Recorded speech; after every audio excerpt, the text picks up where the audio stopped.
Sound off for Chesterfield. Chesterfield is best for you. First cigarette with premium quality in both regular and king size. Chesterfield brings you Dragnet.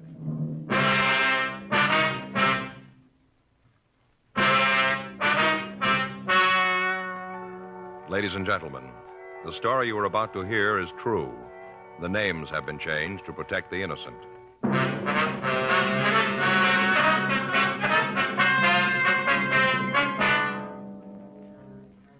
You're a detective sergeant. You're assigned a burglary detail. A string of safe burglaries breaks out in your city. In the past 2 months, 35 safes have been broken into. You know there's more than one man in the operation. You've got no lead to the thieves' identity. Your job? Get him.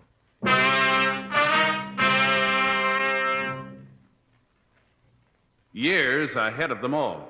Chesterfield is years ahead of them all. The quality contrast between Chesterfield and other leading brands is a revealing story. Recent chemical analyses give an index of good quality for the country's 6 leading cigarette brands. The index of good quality table, which is a ratio of high sugar to low nicotine, shows Chesterfield quality highest. Chesterfield quality highest. 15% higher than its nearest competitor. Chesterfield quality highest. 31% higher than the average of the 5 other leading brands. Yes, Chesterfield is first with premium quality in both regular and king size. Don't you want to try a cigarette with a record like this? Chesterfield.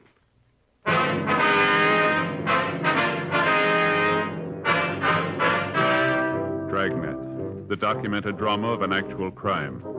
For the next 30 minutes, in cooperation with the Los Angeles Police Department, you will travel step by step on the side of the law through an actual case transcribed from official police files.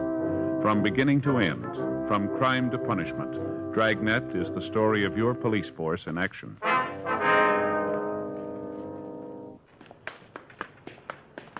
It was Tuesday, August 18th. It was warm in Los Angeles. We were working the day watch out of burglary detail. My partner's Frank Smith. The boss is Thad Brown, chief of detectives. My name's Friday.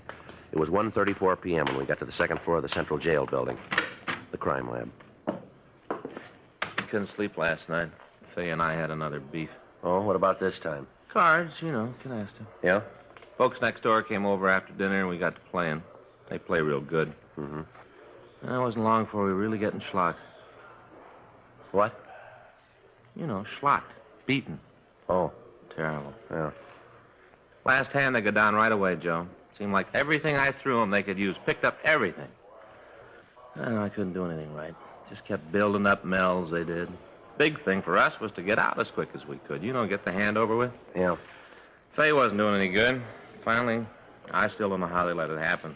I got enough points to go down, so I asked Faye if it's okay. Uh-huh. You have to do that, you know, ask your partner's permission Yeah, to get the hand over. Yeah. You know that? Well, I've played it a couple of times. Yeah, with you, remember? Oh, that's right. Well, you might not believe it, but you know what she said? No. Just sat there, said she didn't think it was time. Is that right? Yeah. I know it's kind of picky, but there they were, the other kids just piling up points, schlocking us all over the place. Schlocking. Yeah, hand went around a couple of more times. Each time I asked Faye if she wants to get out. Each time, you know what she says? No. That's it. No. Well, what finally happened? Oh, the other folks ran out of cards. Wasn't any more play, so they got out. 3,600 points. And I found out why Faye didn't want to quit. Why? Had a deuce. What? A deuce, a 2, you know? Yeah. Well, she said she didn't want to get caught with it. Yeah, well, we better get started, huh? Wait a minute, that's not the worst of it, let me tell you. All right. All night we're playing, see, all night. I'm saving cards, you know, I'm like tens. Like to get tens. I save tens. Yeah, I guess everybody saves tens. Well, I save more than other guys. We get all through, and you know what? We find out there are only 7 tens in the deck. One of them's missing. All night, there's 7 tens. Well, that's dreadful. Well, I tell you. You were schlocked. Schlocked.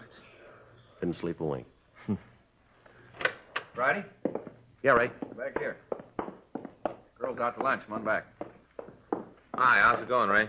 Moving around, that's about all. Hot out, huh? Yeah, paper says it's going to go over 90 today. Too hot for me. Yeah. Well, how you coming on the job this morning? Just finishing up. Looks like the rest of them. Yeah. Got some pictures here. Take a look. Here's pictures of the marks they left on the door this morning. Mm-hmm. See those 2 long scratches on the wood? Yeah, here? Yeah, now, over here, here's a picture from the Argosy Manufacturing Company's door. Mm-hmm. See? Yeah. Same 2 marks. Pretty safe bet to figure that both doors were open with the same pry bar. Yeah, same type of entrance made this time, huh? Yeah, just the 1 mark on the door. They know what they're doing. Insert the bar, hit it once, and the door opens. Mm-hmm. How about the safe? What do you got on that, Ray? Here. This is the picture we got of the room, same as the others. Standard rip job, nothing different there. How about marks? No help there. Here's the pictures. Looks like the same tool that was used on the other jobs. Did you find anything else, Ray? No, at least nothing that helps. Leighton Prince picked up a couple from the safe, belonged to the manager of the place. Nothing else that gives us anything. Well, I'd say that was the same bunch. Yeah, either that or they're lending their tools to the boys in the neighborhood. Yeah, well, that isn't likely. Cigarette, Ray? Yeah, thanks. Frank? Here's the light. Ray? Thanks.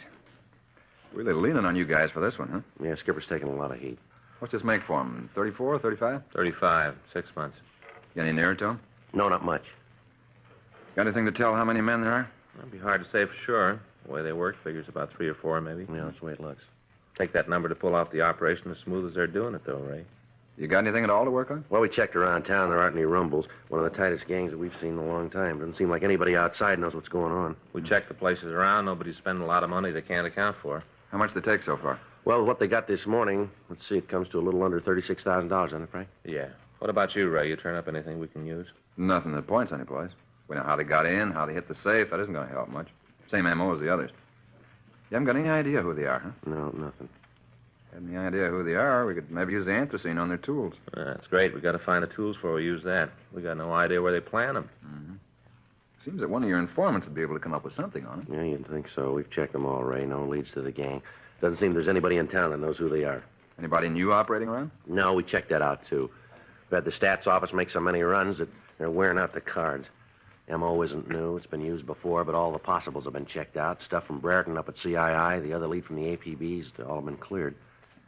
Now, we got just what we started with, the gang working when they want to, where they want to, and there's nothing we can do about it. Well, I wish there was more I could do to help out. Yeah. I got to get back to work. Got some precipitant tests homicide wants this afternoon. Yeah, well, we'll see you later, Ray. Right. You want this stuff booked? Yeah, we'll take care of it. Okay. Excuse me a minute. Yeah.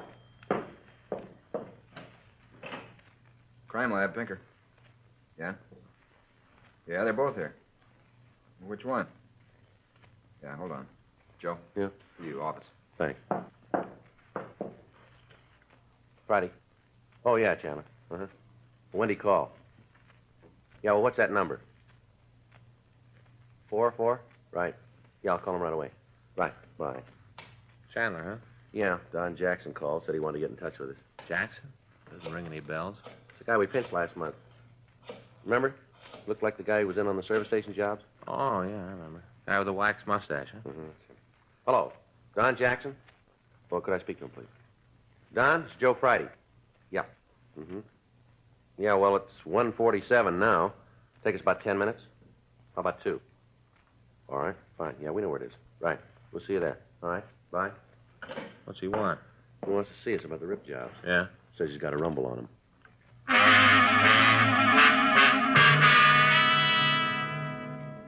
Don Jackson had been a suspect in a series of service station burglaries we'd investigated. He'd been picked up and interrogated, but investigation showed that he couldn't have been involved in the thefts.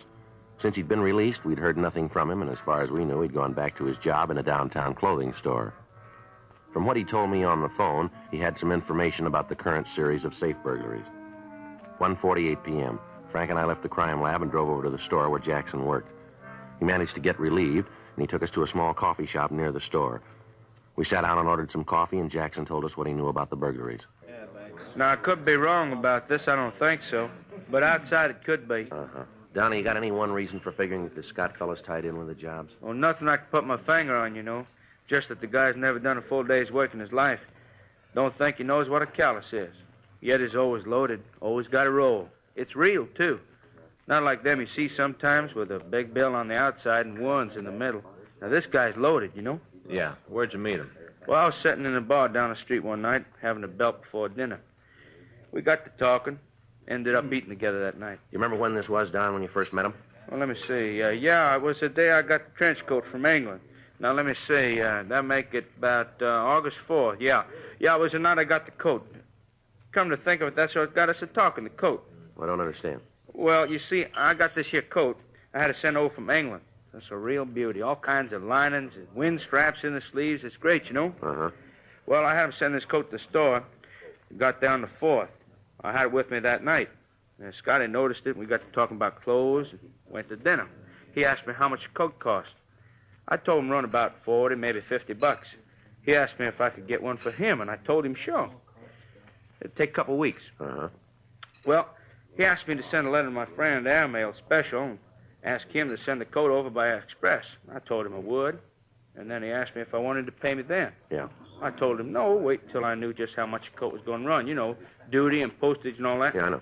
Well, he said that'd be okay with him. I saw him a couple of times after that, and every time he'd ask about the coat, I told him that was in the works, you know. Mm-hmm. Well, finally got the coat. It was beautiful. Never saw the guy again. I'm out $46. Crummy Scotty, leave me with that coat. My own money, too. $46. I don't make enough to lose that kind of money, you know. Well, that's too bad, Jackson. But why do you figure this Scott had anything to do with the burglaries? Well, now, I just told you. For one thing, the money. Always had a lot, but I never had a job. No place to get the money. Not only that, but one night, well, I saw him. We were going out to dinner. And he said he couldn't quite make it then. That something had come up. That he had to take a rain check, you know. Uh-huh. Well, I asked him what had come up, what was so important. He said he had to see a guy over in East L.A., some sort of a business deal. You say what this deal was about? No, he wouldn't say. The next day he shows up loaded. Got to roll on him, choke a horse. Now, I asked him where'd he get it. I kid him about being one of the guys who ripped the safe in the Argosy plant. What'd he say to that? Nothing, just got real serious, you know. Asked me why I asked him that. What made me think he was in on the job? I kept telling him I didn't know anything about it. I was just kidding. He finally bought it and said it was okay, but he said I shouldn't go around saying things like that. All right, go ahead. Well, I got the coat and looked Scotty up to give it to him. Wouldn't pay for it. They lost the coat thing up or something. I don't know, sent the wrong size, and I'm stuck with it. He wouldn't have anything to do with it. I figure since I ordered it for him, it ain't my fault that it's big. He should pay for it, you know, $46. Now, any way you look at it, I laid out the dough. I figured he should make good on it. He wouldn't do it. And I got sore, and I figured that maybe you'd like to know how he acted about the Argosy job. Lousy bum. $46 that coat cost. You know where this Scott lives? No, I haven't got the slightest idea. But I got his phone number, though. I'll give you that. Can you give us a description on him? Sure, he's a sneaky little guy. No wonder the coat won't fit. Little bitty guy, you know. Yeah, now you say his full name is Leonard Scott, is that right? Yeah, crummy bum. I hope you get him. Well, we'll talk to him, Don. He knows something about it. I'll bet money on it he knows. Say, I don't like to bring this up, but you guys could do me a big favor, you know. What's that? No, I don't suppose you could. What is it, Don? You know anybody could use a size 52 trench coat?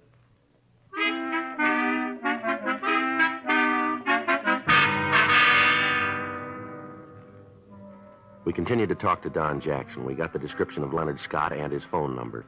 3:15 p.m., we drove back to the city hall and checked the name through R&I. We came up with several possibles. The mug shots were pulled on them, and they were shown to Jackson. He was able to identify one of them as the man he'd told us about. The suspect had a record for burglary and had served 2 terms in the state penitentiary at San Quentin. He'd served his full term and was not on parole. We checked the last address on his convict registration card, and we found that he lived in a rooming house on West 11th Street. The phone number he'd given Jackson was the same as the one on the registration card. We drove over to talk to him. We found that he wasn't in his room, and from the landlady, we learned that he was expected back around 7 that evening. We checked his room in company with the landlady, and then we called the office and told them where we were in the event they had to contact us. We waited in the living room of the house for the suspect to return. 7:15 p.m. Joe. Yeah, he matches the description, doesn't he? Come on. Just a minute. You Leonard Scott? Yeah. Who are you? Police officers like to talk to you. What's this all about? Be better if we went up to your room. Oh. All right, come on up. Can't you give me some idea what this is all about? We'll talk to you about it. Go ahead. Open the door. Go ahead. Yeah.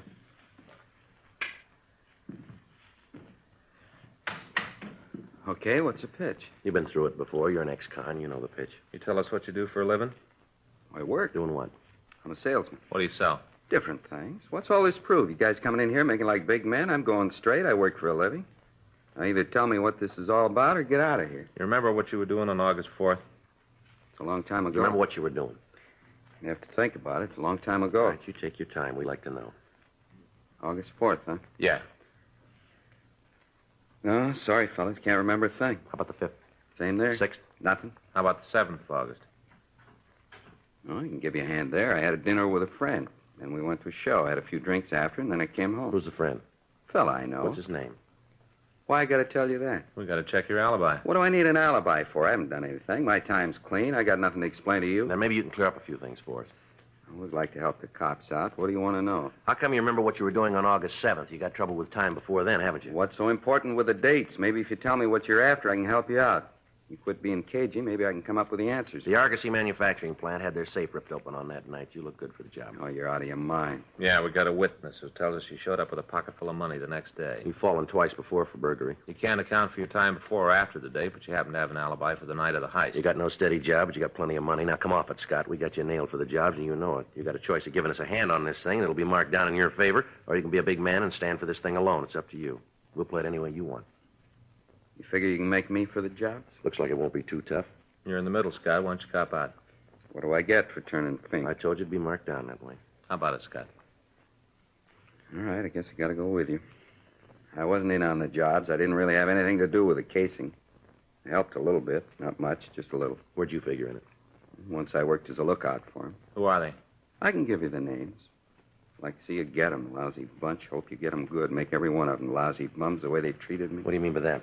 Big deal. Had the cops running around in circles. Big deal. Nothing. Work along with them. Everything will be fine. Big deal. How many of them are there? 4. 4 real bums. They said they were going to take care of me. They told me I'd get my share of the money. Lousy liars. One job I was with them. After that, they told me I hadn't done enough to earn my way, that I wasn't any help to anybody. Well, next time you see them, you can tell them. Yeah? They were wrong.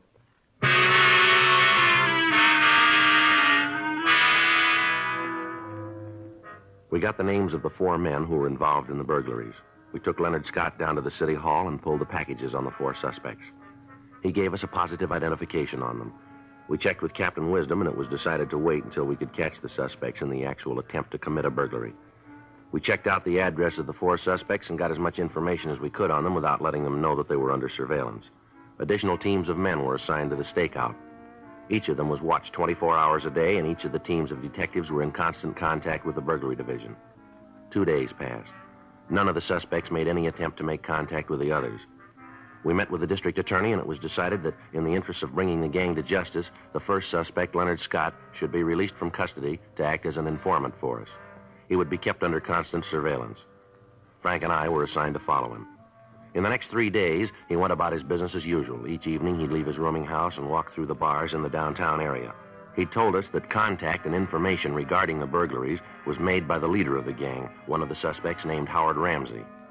On Monday, August 24th, we saw Ramsey approach Leonard Scott. They talked briefly in the rear of a bar on 6th Street, and then Ramsey left.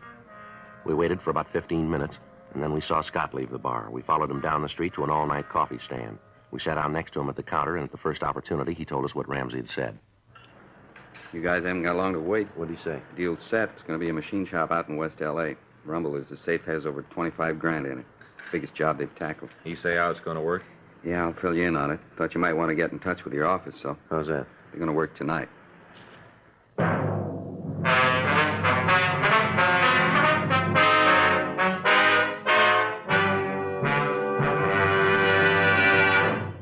You are listening to Dragnet, the authentic story of your police force in action.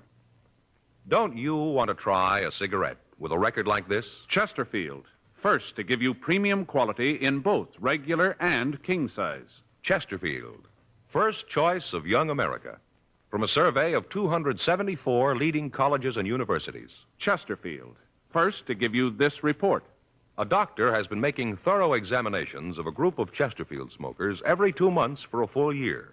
And he reports no adverse effects to the nose, throat, and sinuses from smoking Chesterfield. Try Chesterfield, regular or king size. Chesterfield is America's best cigarette buy.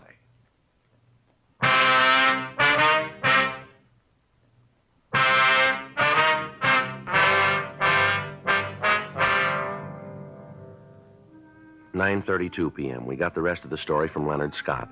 The plan, as he outlined it for us, was that the 4 other suspects would not meet until they were at the plant that was to be burglarized. We got in touch with the men who were following the suspects and told them what had happened. 10:07 p.m. We met with Captain Wisdom and put the operating plan into effect. It had been arranged that all of the men following the suspects would be in 3-way radio cars so that constant communication could be kept between the units of the operation. Additional officers were planted on the roofs of the buildings surrounding the plant to be burglarized.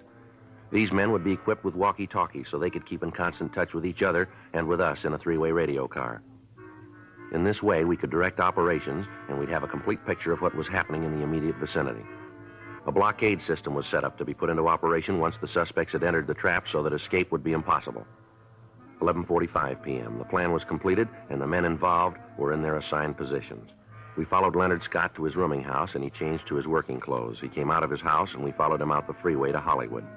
From there, he drove out Sunset Boulevard to Whittier Drive in Beverly Hills, and then he went out Wilshire Boulevard toward West L.A. As we drove, we could hear the other units reporting the position of the men that they were following. All of the suspects left their homes at approximately the same time, and it looked as if they would get to the plant within a couple of minutes of the scheduled time. Scott had told us that they would not meet at the plant, but they'd rendezvous at a drive-in a couple of blocks from the plant. There, they would be given their instructions. 2:16 a.m., the 5 cars pulled into the drive-in, and after a brief conversation, they all left and drove toward the plant. 2:23 a.m., all the police units got into their positions as arranged. Frank and I took up our position, and we listened to the reports coming in over the radio. Unit 1KY80, Unit 1KY80, Rubles, come in. Unit 1KY80 to Rubles, go ahead. I'm on the roof of the building directly across the street from the factory, Joe. I can see the suspects now. How many of them are there? I can see 3. I think there's a couple more at the corner as lookouts. Hey, Donovan's down the block. Maybe he can see the others. Unit 1KY80 to Donovan. Come in, please. Over. This is Donovan. Yeah, there's one of them on the corner down here. He drove up and got out to take a look at the motor of his car. He's over there working on it now. This Rubles, I can see another one at the other corner. He's changing a tire. Got the jack under the car, but he's not trying to get the wheel off. The others are at the factory door now. You see anything where you are, Joe? Not much. Shadows across the street. I can't see the doorway. What are they doing now? They're inside now. They forced the lock on the door and got inside. Door's closed. Now, I can't see him anymore, Joe. All units, this is Friday in Unit 1KY80. All units move in to apprehend suspects. Repeat, move in to apprehend suspects. Units 2R4, 5, 6, and 7, and Unit 2R20 move to blockade positions. All right, let's go. Right. They got the place covered in back, okay? Yeah, all covered. All right. This ought to do it, huh? Right. All right, let's go. Yeah.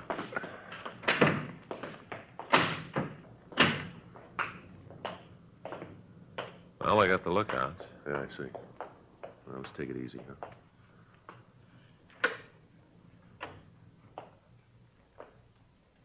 See him? No. There's a light back there. Looks like the office. Wait a minute. Yeah. All of them must be back there. Sounds like they're putting the bar into the back of the safe, doesn't it? Yeah. Rubles?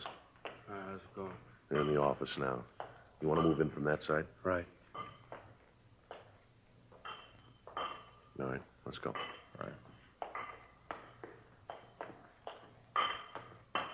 Come on, get on it. We haven't got all night. That safe's built like a sardine can. There's no reason to take this long. We're doing the best we can. We got the 1005 bricks giving us trouble. Here, let me take a look.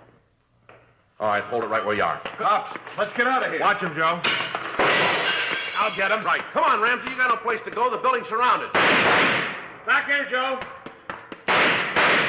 Get out of here, cops. You're never going to take us. Hold it up. Don't shoot anymore. I give up. Come on, cops. Come on and get it. He ain't talking for me. I've had it. I don't want any more shooting. I give up. All right, throw your guns out here. He's mine. All right. Come on out of there. Get over there. Get your hands back of your head. Stand right there and don't move. I gave up, didn't I? I didn't want any more of it. Come on, Ramsey. Your partner was smart. Why don't you play it that way, too? You come and get me, cop. All right. You win. I'm out of shells. Don't shoot. Throw that gun out here. All right, now come on out of there. Keep your hands back of your head. Come on, move. That's good right there. All right. Come on, Ramsey. Over there next to your partner. Now stand still, both of you. Put your hands against the wall. Stand still. I don't move. All right, they're clean, Joe. All right. There were three of them. Where's the other one? I made a break for the front door. They got him out there. Lousy luck all the way around. How'd you know? Who told you? That doesn't make any difference. Well, somebody had to tell you. You'd never have found out if somebody hadn't told you. Yeah, that's right. Come on, let's go now. Well, who told you? Who turned Fink? Somebody had to tell you, didn't Well, he? don't you worry about it, mister. What do you mean? You're going to have a lot of time to figure it out. Now, let's go.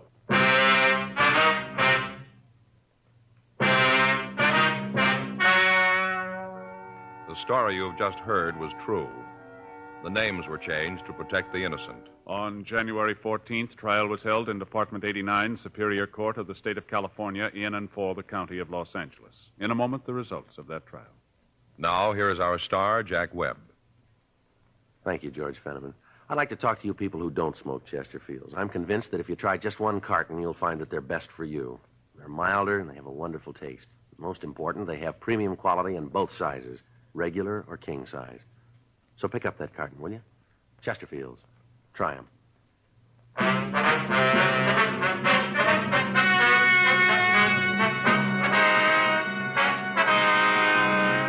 Howard Allen Ramsey, Jack Irwin MacArthur, and the other two suspects were tried and convicted of 15 counts of burglary in the first degree. They received sentences as prescribed by law. Burglary in the first degree is punishable by imprisonment in the state penitentiary for a period of not less than 5 years. Because of his cooperation, Leonard James Scott was given a lighter sentence, and at the conclusion of his prison term was placed on probation for a period of 2 years. Ladies and gentlemen, we wish to thank the editors of TV Guide for the cover picture and story on Dragnet. You can get TV Guide at your favorite newsstand.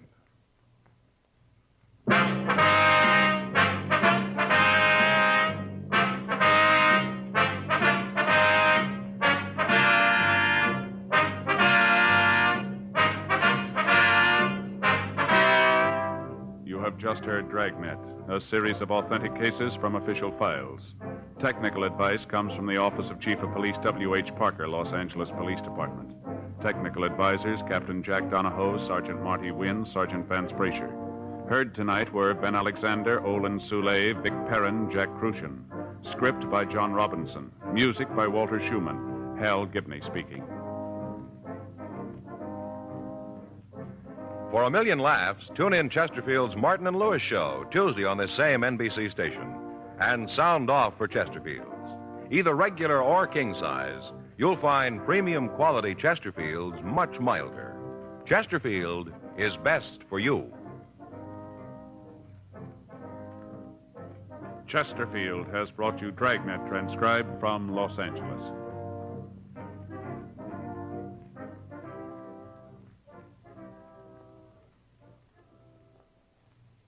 Now, new Fatima has the tip for your lips. Fatima tips of perfect cork.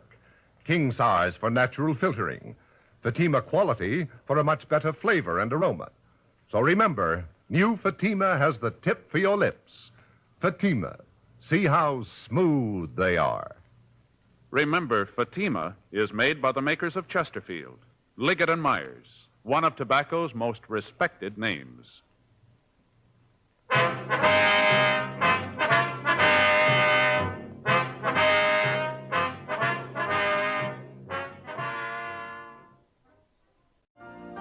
You've been listening to the OTR Gold Network. Find more classic radio at otrgold.com.